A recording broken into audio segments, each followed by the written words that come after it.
Nous allons à présent retrouver notre spécialiste maison, c'est Fousseni Kindo pour la rubrique littérature.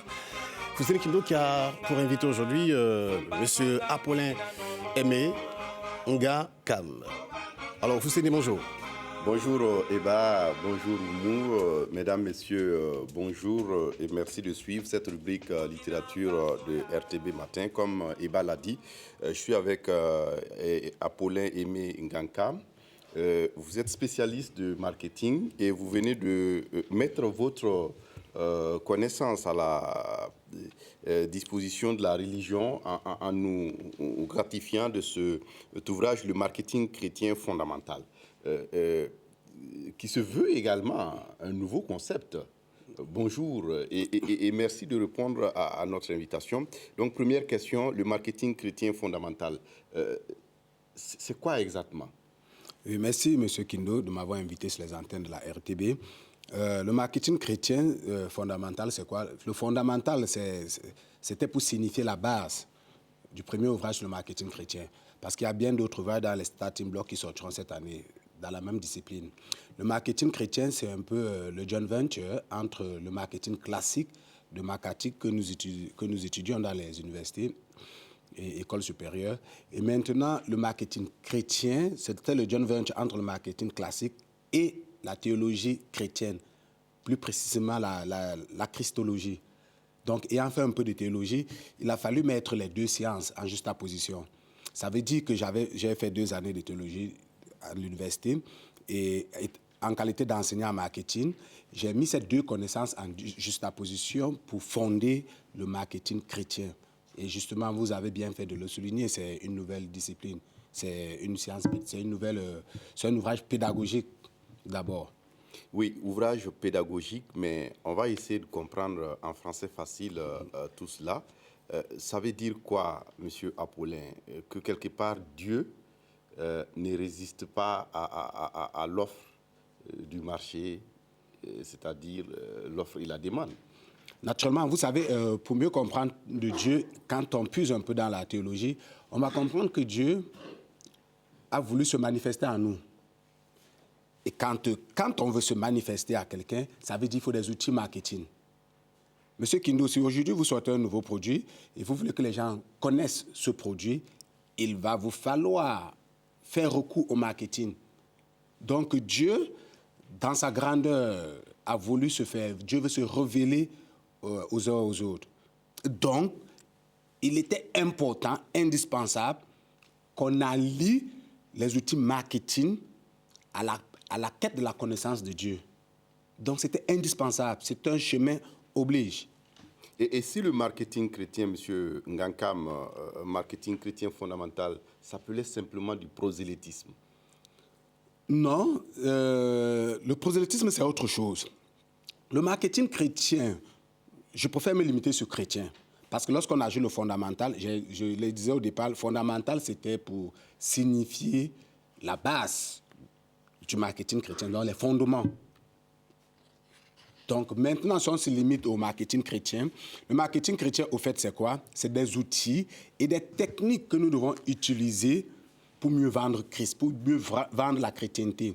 Ça veut dire quoi? Ça veut dire qu'en écrivant sur le marketing chrétien, je suis allé de la pensée selon laquelle Jésus lui-même était un marketeur. Il allait de contrat en contrat, de village en village pour vendre son évangile, pour vendre sa personne, pour dire qui il est, pour se présenter.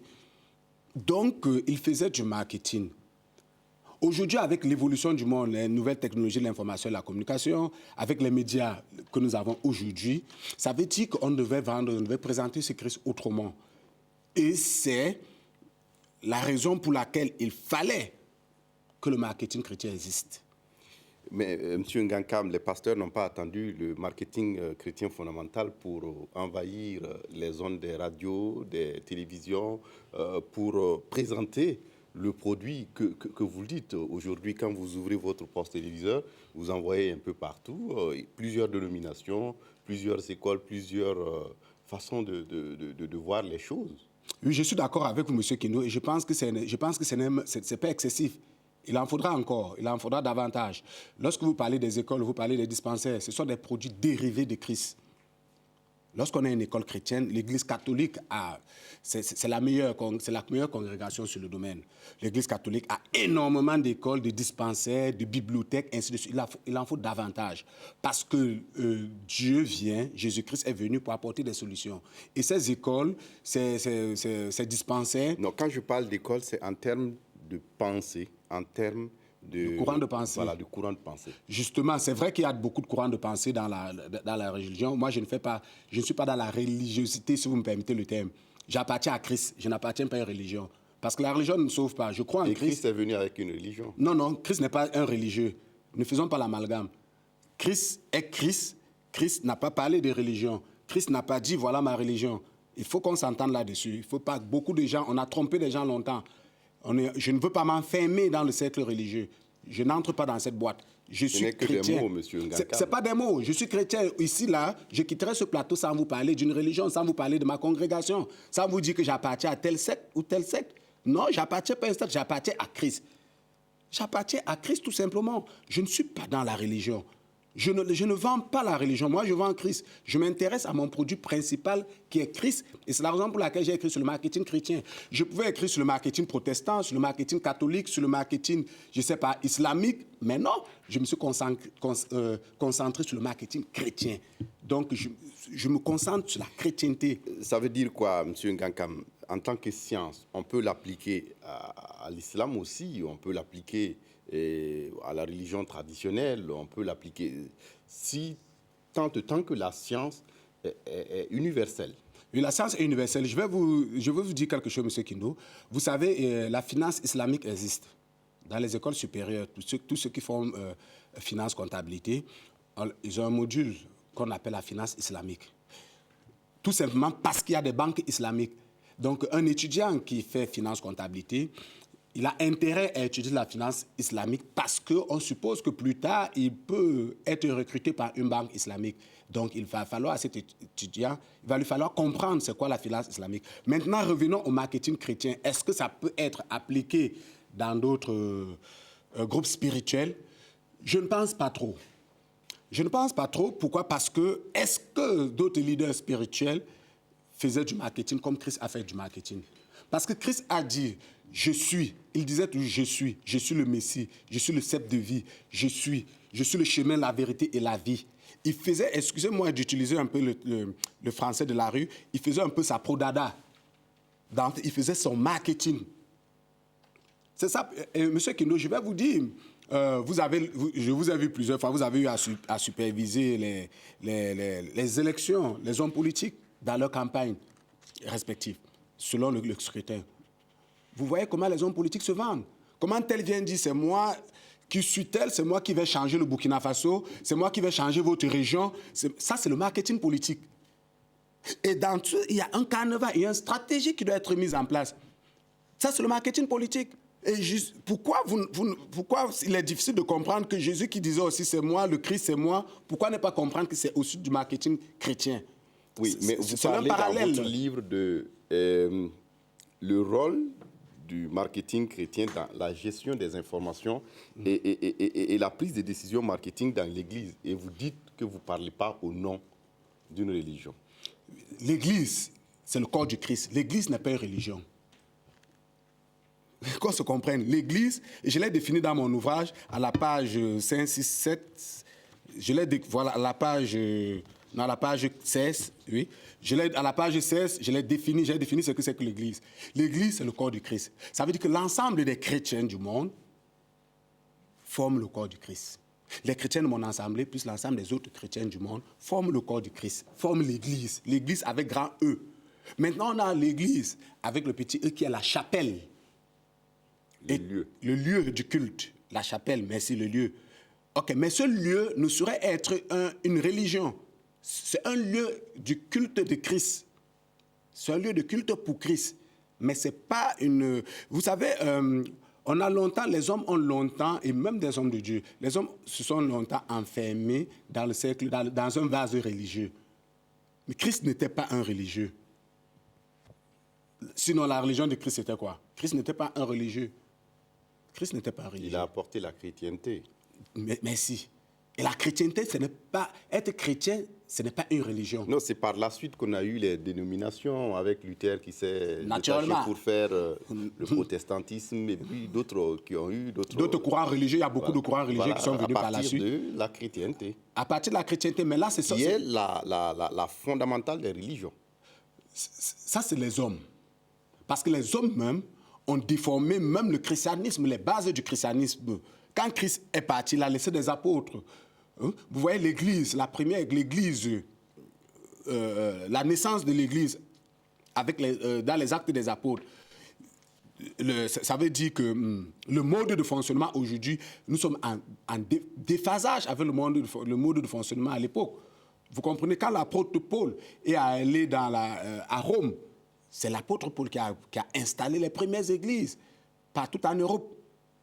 Mais les fondements de cette église, même aujourd'hui, sont biaisés. Il ne parlait pas de religion. Aucun apôtre n'a parlé de religion. Aucun apôtre n'a parlé d'une dénomination chrétienne. Le mot catholique, protestant, je ne sais pas, baptiste, ce n'est écrit nulle part dans les Saintes Écritures. Je mets quiconque à défi. Donc, ce sont des hommes. Ne collons pas une étiquette à Jésus-Christ qui n'est pas de lui. Justement, maintenant, quelle est la finalité de ce marketing chrétien fondamental pour vous et pour ceux qui vont certainement être en contact de cette science, si tant que vous ne voulez pas que ce soit lié à une religion? Quelle est sa finalité? La finalité, lorsque j'écris cet ouvrage sur le marketing chrétien fondamental, il est d'abord destiné à tout ce qui se réclame comme chrétien. Ça veut dire que si vous pensez dans votre tête, si vous vous positionnez comme chrétien, si vous pensez que vous êtes chrétien, vous avez intérêt à lire cet ouvrage. Je n'ai pas, dans l'ouvrage, je ne prends pas position. J'ai évité de m'enfermer dans le cercle de la religion. Et c'était un danger. Il fallait l'éviter. Il est adressé à chaque chrétien. Donc, si vous réclamez, si vous savez que vous appartenez à Christ, si vous savez que Christ est en vous, ça veut dire que de facto, cet ouvrage est le vôtre. Donc, je l'ai écrit pourquoi, cet ouvrage, à quoi il va servir? Il va servir, vous savez, l'Église aujourd'hui a besoin d'être reformée. L'Église aujourd'hui a besoin d'avoir une nouvelle image. L'Église a besoin d'un nouveau positionnement. L'Église aujourd'hui a pris un coup. Il faut une nouvelle couche de peinture. Il faut une réforme de l'Église.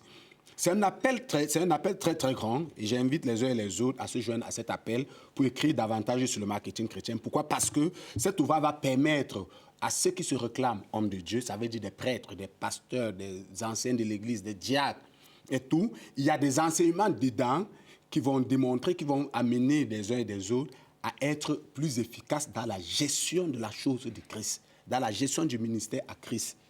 Donc, je ne parle pas, j'évite de parler de gestion de votre église, non. Je ne parle pas d'église. Moi, je parle de l'œuvre de Dieu. Et vous dites que c'est une première d'une série qui va bientôt voir le jour. En dehors du marketing chrétien fondamental, vous avez d'autres projets? Oui, justement, déjà dans les starting blocks, il y a un autre ouvrage qui est déjà terminé. On attend ce qu'il soit édité. Il y a un autre qui est en pleine écriture. Je suis en train d'écrire. Vous savez, ça a son prix. La recherche a son prix. Donc, il y a plusieurs ouvrages qui vont sortir à la suite de l'ouvrage sur le marketing chrétien fondamental. Et je profite de votre antenne pour remercier vraiment le ministère de l'Innovation et de la Recherche scientifique, et l'innovation, qui m'a beaucoup encouragé dans cette initiative parce que c'est une œuvre nouvelle. C'est une nouvelle science. Ce sont des recherches qui ont abouti à cet ouvrage. Et nous espérons justement continuer les recherches dans ce sens et pour enrichir le monde pédagogique. Je vous ai dit, c'est un ouvrage d'abord pédagogique. Ça veut dire que c'est un ouvrage d'enseignement. Du marketing? Du marketing chrétien. Du marketing chrétien. Celui-ci, comme je le disais tout à l'heure, c'est marketing chrétien fondamental parce que c'est l'ouvrage de base. Donc, il y a des autres ouvrages de support qui sont déjà prêts et on espère que le ministère va nous accompagner cette fois-ci dans l'édition des autres ouvrages, dans cette lancée. Parce qu'il faut enrichir justement le monde scientifique au Burkina Faso. Et à Ouagadougou, on peut trouver le marketing chrétien fondamental? Déjà, c'est édité aux éditions Jitro SA, du pasteur Honoré Ouedraogo. Ils sont situés au niveau de... comment ça s'appelle Ils sont situés, bon, j'oublie le nom du quartier, mais pas très loin du rond-point des Nations Unies. Et vous pouvez appeler au 70 41 40 08, au 70 41 40 08 pour vous procurer l'ouvrage. Donc, oui? Si on vous contacte, vous, Apollin, on peut avoir l'ouvrage. Me contacter l'éditeur, ou alors dans certaines librairies chrétiennes de la place. Donc, je n'ai pas la liste en tête parce que c'est l'éditeur qui s'occupe de la distribution. Donc, vous pouvez aller dans certaines librairies de la place. Si vous ne trouvez pas l'ouvrage, vous pouvez peut-être appeler au 70 41 40 08 pour vous procurer l'ouvrage sur le marketing chrétien fondamental. Monsieur Aimé Ngankam, merci d'être venu nous parler de votre science contenue dans votre ouvrage, le marketing chrétien fondamental. Et, on espère vous retrouver une prochaine fois pour parler des autres projets. Et avant de se séparer, juste rappeler, Oumou et Eba, la sortie de ce livre Tanwi Zengue qui vient de nous sortir un roman autobiographique, Le Sacre d'un Djamba. La dédicace est intervenue lundi 3 février dernier. Et Le Sacre d'un Djamba, c'est un récit de vie, c'est un récit d'un guerrier. Et rappelons que Tanwi Zengue est gendarme à la retraite. Et il en a fait toute sa vie, de sa naissance à la retraite qu'il a pris dans la gendarmerie. Il en a fait un livre et il souhaite que ce soit un modèle identificatoire pour la jeunesse, pour ceux qui sont épris de courage, mais également de modèle.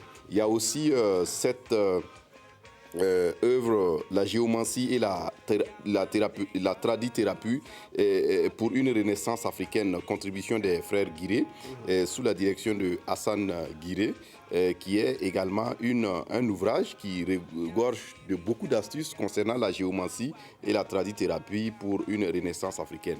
Et enfin, un sociologue qui vient de publier en Suisse ce formidable essai, L'agir clandestin, l'agentivité de migrants ouest-africains. Il s'appelle Alexis Clotaire Nemwabi Bassolé. Il enseigne à l'université de Ouagadougou. Il est docteur en sociologie et c'est un ouvrage qui propose une conception, une perspective conceptuelle qui définit l'agir clandestin, c'est-à-dire l'action des migrants en Afrique de l'Ouest. Voilà ce qu'on peut dire de la rubrique littérature de ce matin. On se retrouve la semaine prochaine, comme le disent les musulmans, Inch'Allah, pour d'autres ouvrages et pour d'autres œuvres. Okay. Voilà. En tout cas, nous vous disons merci, Foussine Kindo. Je rappelle que vous receviez M. Apollin Aimé Ngankam, auteur d'un ouvrage pédagogique, il a dit, et nous l'avions effectivement remarqué, le marketing chrétien fondamental. Alors, où la suite de ce programme, ça va être avec, dans un instant, l'artiste vous dit bonjour, mais avant cela, nous allons dire au revoir